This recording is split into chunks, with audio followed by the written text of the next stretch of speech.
Well, hey, hey there, it's Elke.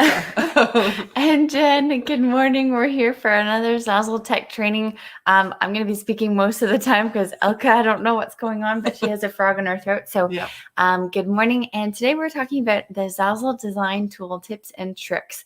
And we're going to show you some really cool, fun Zazzle design tips and tricks that a lot of Zazzle designers don't actually know about or are a bit confused about in the Zazzle design tool. yeah, they're either new or they've been there for a while, and maybe you're not leveraging them well enough in order Mhm. for you to really take advantage of this very robust design tool that Zazzle has that keeps getting better and better. It's almost like Photoshop on Zazzle, and it's amazing. Mhm. So Jen's going to give us some really good tips and tricks for today, so you can keep expanding your product inventory Yeah. with really cool design tricks that you may not have been able to use before because you didn't know they were there. Mm-hmm.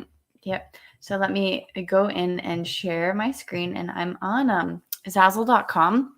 I've just opened up a pillow really quickly for us to use as this example and go through this quick tutorial in Zazzle Tech Training on the Zazzle design tool. And I'm going to click add an image, and it doesn't really actually mean that you have to add an image. It just pops open the Zazzle design tool. And quickly, I want to show you that there are some things up here. You can add the grid lines to make sure that actually you have everything put onto your Zazzle product properly in terms of centered. And also if you wanted to put it in a position, this is the grid lines that are really easy for you to use. We are going to use, first of all, the masking tool, which was really cool. It's come out really recently, and it allows you to actually add a layer on top of another layer and sort of embed it. It works really well when you add shapes from the Zazzle design tool right here. You can also create SVG files of your own and upload them, and then it will act as the same way as one of the shapes does here in the Zazzle design tool. But if you're not sort of advanced in creating Photoshop files or SVG files, that might not make too much sense to you. So if you're interested in doing that, you might have to do some external research. But it just basically means that you can make your own kind of shape, and then you'll be able to mask something inside of it.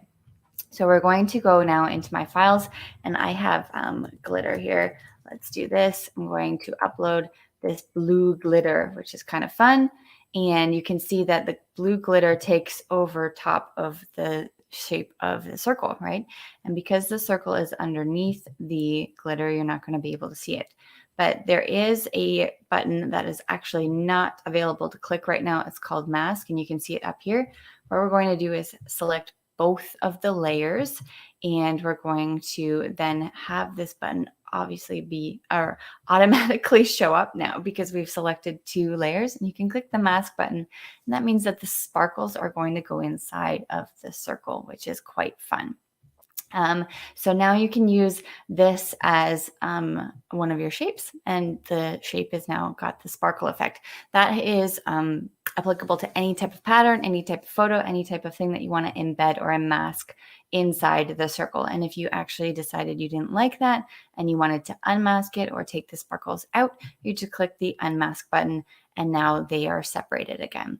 And I'm going to hide this layer for a moment, and I'm going to actually bring over now a photo, because when you bring in a photo, you can actually create it as a template. So now I'm back here. I've plopped in actually a photo of a couple. And what you're going to do now is, for example, if you wanted to have the circle be part of a template where people can come in, potential customers, and change their own photo and have it be within that circle shape, what you're going to do is make sure that the photo first, before you mask it, is created as a template. So you're going to click this button here, and you're always going to click the option fill, not any of the other ones. And then you're going to, because I have my blue glitter here, I'm just going to bump it down to the bottom. I've hidden it, by the way. If you don't know how to hide it, you just click the little button here on the side that's like an eyeball. And I'm going to place my circle hopefully over a spot where it's pretty good to cover like the couple, because once you mask it, you can't change the size or the position of the circle. So I'd like to put my circle over top of the photo first. But to mask it later, you have to make sure that the oval or the circle is underneath the photo, because literally you're taking like the top layer and you're sucking it into the bottom layer, if that makes sense. But you always want to make sure that the shape that you're putting the photo or pattern is underneath the pattern or photo that you want to put inside of it. And then we're going to click the mask button. And then now you can see that your photo is inside the circle. And if we click the done button really quickly to preview our pillow, you can see that underneath personalized template, you've got now your template photo for the circle. And if we wanted to actually just change it quickly to make sure that it works properly, you can choose another photo and you can see that it's actually put inside the circle, which is really cool. Okay, so that's the mask tool, and that's a really fun option for you to play around with because it's completely new and different. Previously, we would have had to do a lot of work in Photoshop to do things like that, or do really cool and weird workarounds, like create a Photoshop file with a circle cut out of it so that we could create a mask effect for that. So if you have any ideas on how to use the mask tool, it'd be really cool to see some things that you guys have come up with. Okay, the second thing now is that we wanted to show you how to remove the background color or the background outside of an image using a specific function that also has recently come out on Zazzle, on the Zazzle design tool. So remove white from image. And the default is called never, or sorry, not called, it's on never. And here we have the background only or all in white. So the all in white usually was the option that we had, and it would only take out, for example, things that were the color white. It doesn't always work perfectly with every image. This image is very dark in the background, but we can test it out and see what happens. If, for example, I just wanted to have the couple, we can try and see if when we click on the background only, it takes away the parts of the background. See this one, it doesn't work because it's too busy and it doesn't work properly for the photo. But if you have a pattern, for example, let's go in here and I have to choose, let's see, a pattern that I've created. Or do you want to start with another, like a dog picture or something where it's easier to cut the background out? No, I don't we're think getting it. a couple of people saying that it's a bit fuzzy on Facebook. So Oh, is there, like, we're on the best internet we can be. So yeah. So it doesn't really take away, let's see, the background, well, I'm just on a pattern. I'm thinking of what would work best, but here we want to remove, for example, this is a PNG image. It has white polka dots on a purple background. You can use this, and we have to obviously find a proper image that works best for you, but remove the background only works really well if you have a specific type of pattern that comes with a color background. Or here, for example, we could take away all the white in the images. And then when we go on to the background, we can add, let's say we want to do a darker purple background, and it's not working. I don't know why. For some reason, it's not taking the white in the image, but it should usually take away the white here, which is the circle backgrounds. Let's try another one. But here we've got,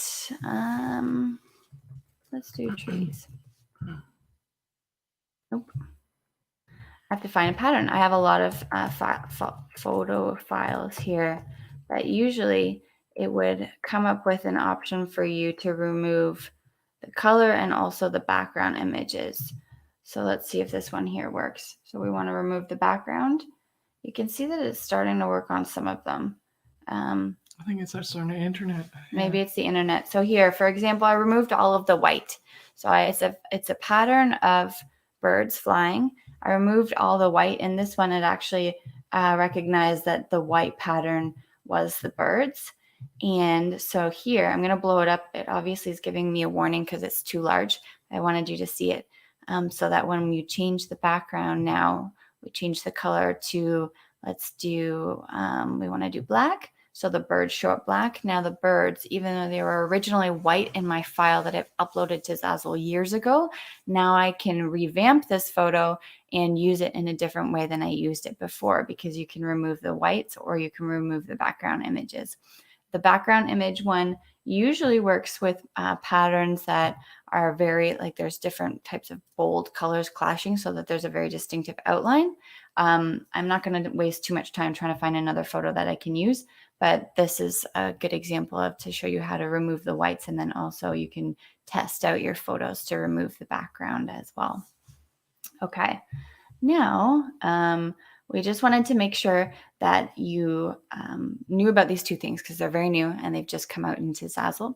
And one other thing that we recently came across from one of our students who asked us to help with one of their designs is that they created a background image by uploading a background image here underneath the background tab.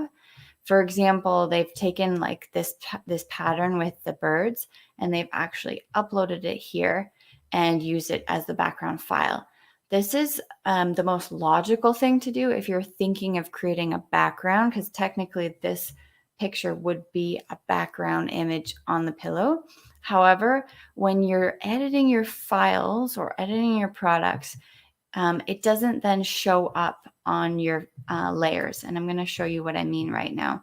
So let's say I upload a background image and we do the pattern again. And we say that we want to choose this checkered pattern, or this, what's it called? I'm losing my words. This, what's this pattern called? I can't remember anymore. Anyway, we use this pattern and it's uploaded as a background image here.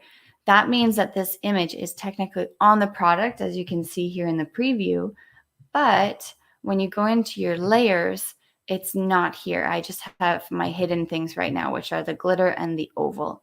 And that means that if I wanted to actually create a really cool, image here or pattern or design, I can only edit the sparkle and the circle on my layers, and I can't actually edit the background. So say I wanted to try and remove the whites in the background or remove the background image so that I could play around with not only the red, but making the white color a purple or a pink or a blue or a black. I can't do that as soon as I upload it as the background image. I would always upload it as a layer. And this is for your own help when you're designing your products and you want to create new versions of products using this template, so to speak, like this beginning start point, or when you're copying and pasting a design that you've created that you really like to another product. Say I want to take this design that I've created on the pillow and put it on a mug or a t-shirt or a cell phone case. I can't copy the background layer. I can only copy my circle with the sparkles in it. And then thirdly, if someone who is a potential customer knows how to customize your product further after you've published it for sale, and they come into your design tool and they maybe want to change something up or add something or actually remove the background and play around with the shapes or the sizes of it. Like let's say they wanted to make this pattern actually become bigger. They can't resize it because it's on the background layer, and you can only there's the only option to remove the background, not actually edit it. So you're even though, as I said, it makes the most logical sense because technically it is a background, you are actually limiting yourself in terms of your own design possibilities and then customer possibilities to customize your product. So then the solution is? So then the solution would be not to have it in the background. So don't even play around with this unless you're changing it with one of the colors that Zazzle provides, or you use your own color by doing the color picker or whatnot. But you would go into the layers and you would upload your pattern. So we would put it into here. So we would go My Files and then Upload. And then when you have it's called the Harlequin pattern. I forgot about that. I've named it properly. Awesome job, Jen. You would put that as a layer instead of the background. So then now, for example, I can go and I can say I want to remove all the whites. I want to resize it. I know this pattern looks really bad, but I want to resize it. And then maybe you want to actually, instead of having the sparkles be part of the mask, you actually want to have the Harlequin pattern be part of the mask here. And then we can play around with that. That way you have so many other options to do things with your pattern than if you have it in the background. So recap. I know Yeah, this has been recap. a long video, but thank you for sticking and bearing with us.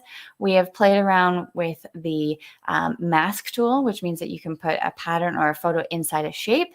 It has to be either a shape on the Zazzle design tool, like the triangle, square, circle, or even the line. But if you want to make your own, it has to be an SVG file that you upload.